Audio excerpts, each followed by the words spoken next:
Olá, gente! Vamos lá para uma aula de genética humana, comigo, professora Elvia, sobre os padrões de genealogia mendelianos.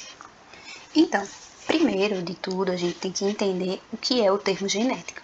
Genética nada mais é do que uma ciência que ela estuda o DNA, a hereditariedade e a variação genética. É uma ciência que surgiu apenas no início do século XX.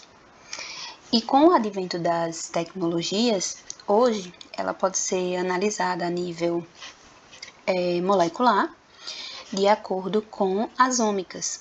Por exemplo, genômica, que vai estudar o conjunto de genes de um determinado organismo, a transcriptômica, que irá estudar o conjunto de transcritos, ou seja, de RNA de um indivíduo, ou melhor, de um organismo, e a proteômica, por exemplo, que vai estudar o conjunto de proteínas. Então, através da genética, a gente pode entender melhor algumas características que ocorrem nos organismos vivos. Em relação à genética mendeliana, é aquela genética que começou com os experimentos de Mendel lá por volta da década de 1860, que foi quando de fato foi se observando a hereditariedade das características, primeiro em plantas e posteriormente em humanos e animais. Além disso, Mendel, os genes e as regras da herança, é dito que Mendel, ele que priorizou, preconizou os princípios básicos de hereditariedade. Então, em seus achados, ele evidenciou que as ervilhas, elas possuíam características que eram passadas aos seus descendentes. E aí ele fez uma publicação no Natural History Society, Brown, e com isso ele teve, essa menção que existiam fatores hereditários, ou seja, elementos distintos, que mais tarde eles vieram a ser conhecidos como genes. E por volta de 1900, esses três pesquisadores, Rice, Teschmack e Correns, eles perceberam que, de fato, as ideias que vinham de Mendel, elas realmente faziam sentido e que a genética, de fato, era uma ciência que estudava a hereditariedade, que era, através dela era possível estudar as características hereditárias. E então esses fatores hereditários, ou seja, elementos distintos, mais tarde eles foram chamados de genes, e as variações do mesmo gene foram chamadas de alelos. E para que esses elementos distintos eles realmente acontecessem, Mendel propôs que as ervilhas elas tinham duas cópias de cada gene, ou seja, para Mendel criar a teoria da hereditariedade, foi necessário ele entender que haviam aí plantas que passavam as características de geração em geração. Mas para poder a gente ir para as ideias de Mendel, para a primeira e segunda lei de Mendel, primeiro a gente tem que entender alguns conceitos que vieram por meio dos estudos de Mendel. Primeiro, genoma, que é o complemento total do material genético que está contido em um conjunto cromossômico. Gene, que ele tem diferentes definições, como por exemplo, gene, um determinante, ou codeterminante de uma determinada característica. Pode ser dito que gene é uma unidade hereditária, uma unidade de informação biológica ou até mesmo uma sequência de DNA cromossômico que é necessário para a formação de um produto final, ou seja, um produto funcional, como por exemplo as proteínas. A gente tem ainda outros termos, como por exemplo o locus. Então, essa região que está apresentada aqui nesse cromossomo, a gente tem aqui a região que seria o locus, e aqui em um dos cromossomos é alelo azão, e no outro cromossomo é alelo azinho, ou seja, são as formas alternativas do gene A. E o alelo, ele pode ser dito que é alelo normal, ou seja, aquele que não sofreu nenhuma alteração, e o alelo mutante é aquele que sofreu algum tipo de alteração. E ainda a gente ainda tem um termo que é polimorfismo, que é a presença de pelo menos 2 alelos relativamente comuns em uma determinada população. Alelo dominante é aquele que se expressa apenas em uma única dose, ou seja, tendo um alelo dominante, a característica ela já pode se expressar. E o alelo recessivo é aquele que vai se expressar apenas em dose dupla. Então, por exemplo, azinho seriam uma dupla de alelos recessivos e que a característica poderia estar expressa. Em relação ao genótipo, o genótipo nada mais é do que a composição genética de um indivíduo. Os alelos presentes em um locus gênico, ou seja, que estão posicionados em um locus gênico, e esse genótipo ele pode ter 2 pares, né, ou melhor, um par de alelos idênticos, que aí seriam os homozigotos, e um par de alelos diferentes, que seriam os heterozigotos. Aqui a gente tem também o fenótipo. Então, o que é um fenótipo? Ele é dado a partir de um genótipo. Então, é a expressão observável de um genótipo como uma característica morfológica clínica ou bioquímica ou molecular que vai ser influenciada ou não pelo meio ambiente. Além disso, aqui mais uma vez, né, heterozigoto, em um organismo ele vai ter 2 alelos diferentes em um locus. Homozigoto, um organismo que tem 2 alelos iguais em um locus. Nessa imagem aqui, a gente teria alelos, nesse caso, diferentes, Rzão e Rzinho, do mesmo gene, no caso o gene R.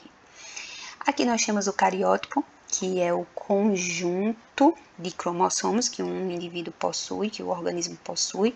Nesse caso aqui são 23 pares, já que se trata dos seres humanos, né, de organismos humanos, de humanos.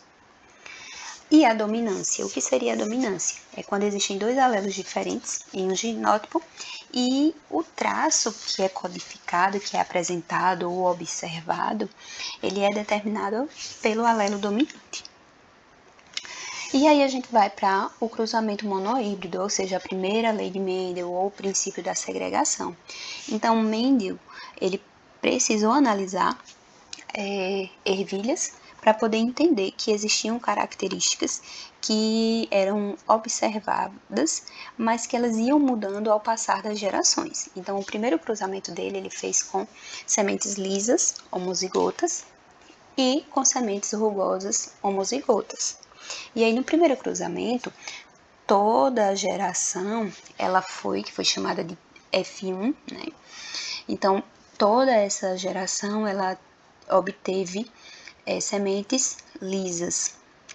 Mas aí, será que elas eram homozigotas ou heterozigotas? Então, para saber isso, se isso era ou não verdadeiro, foi necessário ele fazer mais um cruzamento entre as sementes, que nesse caso são que ele ainda não sabia se eram homozigotas ou heterozigotas. Então, quando ele fez esse cruzamento, ele obteve sementes lisas e sementes rugosas, sendo que ele obteve 3 das 4, né, que foram obtidas sendo lisas e apenas uma rugosa. Então, ele entendeu que os traços, eles vão, né, as características que são pertinentes aos alelos, elas vão se misturando. E aí, uma vez que isso acontece, é possível observar sementes, né, nesse caso porque ele trabalhou com ervilhas, sementes com características diferentes. Aqui a gente tem, né, a representação do quadrado de Punnett, que aí foi criado para que fosse observado como que é a distribuição, né, dos genes. Aqui, por exemplo, a gente teria Tzão e Tzinho, 2 Tzinhos aqui, e aí o cruzamento entre um heterozigoto e um homozigoto, ele resultou em quê? Em 2 heterozigotos, e aí nesse caso a característica dominante prevaleceu, que era alta, e resultou em 2 homozigotos, que a característica ela ela foi expressa porque eram alelos em dose dupla, alelos recessivos. Então, tudo vai depender de a característica ela está condicionada ao alelo dominante ou ao alelo recessivo, mas em relação ao dominante, ele vai se expressar em dose única, que foi essa situação aqui da planta alta.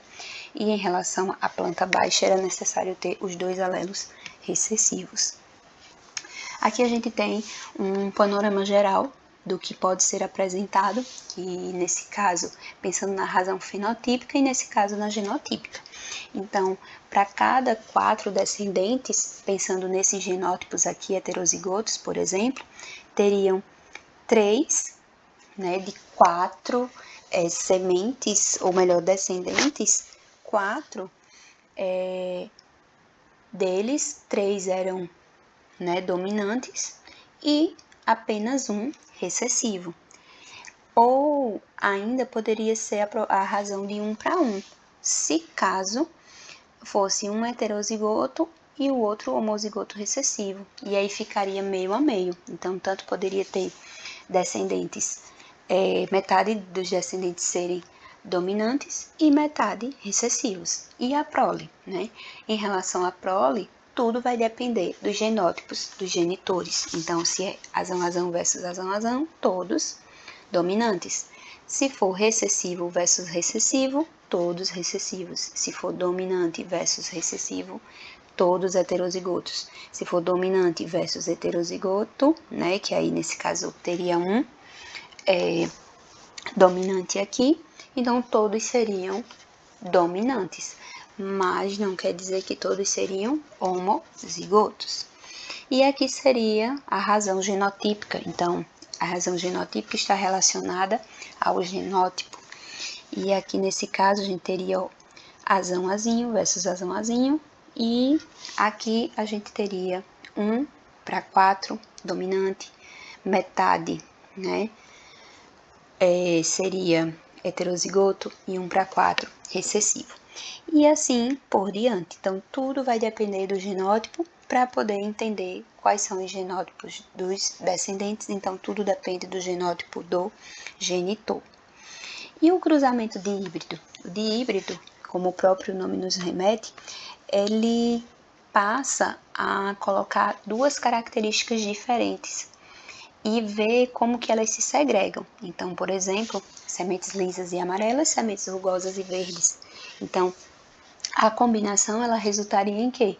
Na maior quantidade, ou seja, a maior parte dos descendentes, eles seriam lisos e amarelos. Por quê? Porque a característica lisa e a característica amarela são aquelas que são dominantes, enquanto que rugoso e verde são recessivos. Nesse quadrado aqui de Punnett, a gente observa que apenas 4 foram verdes e os demais amarelos. Mas se a gente observar dos 4 aqui verdes, apenas um é rugoso e verde. Então, assim, tudo depende da forma como as características se segregam, se são provenientes de homozigotos, de heterozigotos. E aqui a gente tem o panorama geral do que seria a primeira lei de Mendel. Então, a primeira lei de Mendel é o princípio da segregação. Cada organismo diploide individual tem 2 alelos para uma característica em particular, um que vai ser herdado do genitor paterno e outro do genitor materno.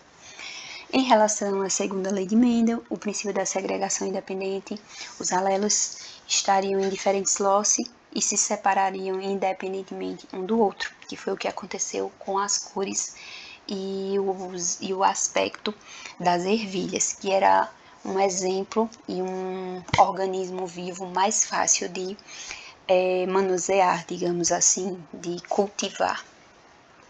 E aqui a gente poderia aplicar ainda em uma doença. Em 1922, Mason empregou pela primeira vez a designação da anemia falciforme para tal quadro clínico e em 1923, Taliaferro e Hooke reconheceram a hereditariedade dessa condição. Em 1949, New e Beat, independentemente, mostraram que pacientes com anemia falciforme eram homozigotos para um gene que, em heterozigose, causava uma condição muito mais benigna, que seria o traço falciforme. Então, aqui nós temos os alelos, né? HBA e HBS. Quando tem aqui HBA, HBA são normais, HBA, HBS normais com traço falcêmico e HBS, HBS com anemia falciforme. Então, utilizando o quadrado de Punnett para indivíduos homozigoto, para o alelo normal, e heterozigoto contendo um alelo, né, para a condição de anemia falciforme, a gente teria aqui, ó, 50%, né, ou seja, 2 dos 4 descendentes normais e 2 dos 4 com um traço falcêmico. Então, eles são portadores de quê? Da hemácia com um formato diferente, que é aquela hemácia com um formato em foice.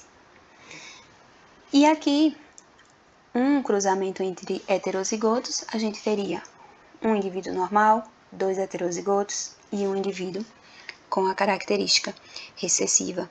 Então, aquele que de fato seria afetado com todas as suas hemácias do tipo falciforme, ou seja, do tipo em foice. E aqui nós temos os 2 livros para a literatura recomendada, de onde foi tirado todo o material. E até breve.